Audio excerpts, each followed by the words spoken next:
efisiensi jangan diartikan potong transfer daerah. Transfer daerah ada yang langsung dan ada yang tidak langsung. Tapi semuanya untuk daerah. MBG adanya di desa-desa. MBG ada di kecamatan-kecamatan. MBG ada di kabupaten-kabupaten. Dan yang kita turunkan ke daerah-daerah itu, 1 tahun ini adalah 171 triliun. Yang akan masuk ke desa-desa. Tahun depan kita anggarkan 330 triliun. Ya, Menteri Keuangan. 335 triliun. 330 triliun. Itu masuk ke semua desa. Jadi, saudara-saudara, kita maju terus. Kita maju terus secara real.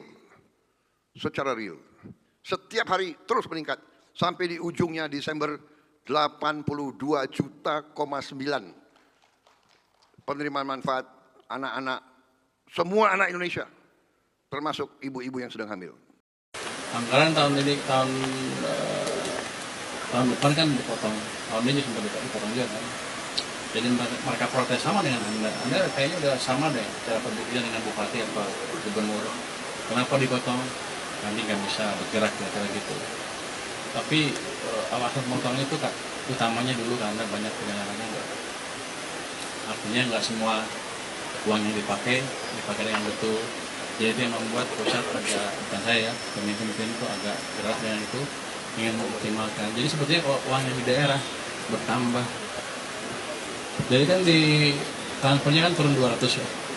Nah, tentunya kalau ada yang bertanya apakah pemotongan dana transfer daerah itu akan berpengaruh pada pembangunan di daerah, tentunya pasti akan berpengaruh. Karena biasanya pemerintah provinsi dan kabupaten kota itu membangun jalan, jembatan, irigasi, bangun sekolah, bangun rumah sakit, bangun puskesmas. Biasanya mengambil dari sumber anggaran dana transfer daerah, yaitu dana bagi hasil, sebagian dana alokasi umum, dan dana-dana lainnya termasuk dana alokasi khusus yang biasa didapatkan. Saya ini lagi pusing nih teman-teman wartawan semua nih.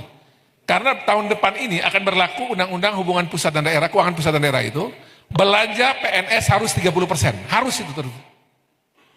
Dan kalau itu terjadi, harus itu aturan tidak berubah, ini satu republik pasti mesti cari cara lagi kami, semua kepala daerah ini.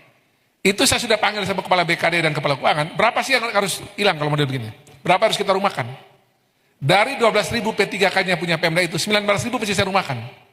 Ribuan pegawai pemerintah dengan perjanjian kerja atau PPPK, termasuk di Bengkulu, menghadapi ancaman pemutusan hubungan kerja. Hal ini terkait penerapan Undang-Undang Nomor 1 Tahun 2022 tentang hubungan keuangan pusat dan daerah. Pemotongan transfer ke daerah membuat 1070 P3K di Nrekang, Sulawesi Selatan itu harus dirumahkan. Tentu berita ini menghebohkan jagat maya kita ya, terutama untuk teman-teman yang P3K atau teman-teman yang ASN. Karena ternyata menjadi P3K itu tidak menjamin bahwa kita bisa dikerjakan sampai batas usia pensiun kita.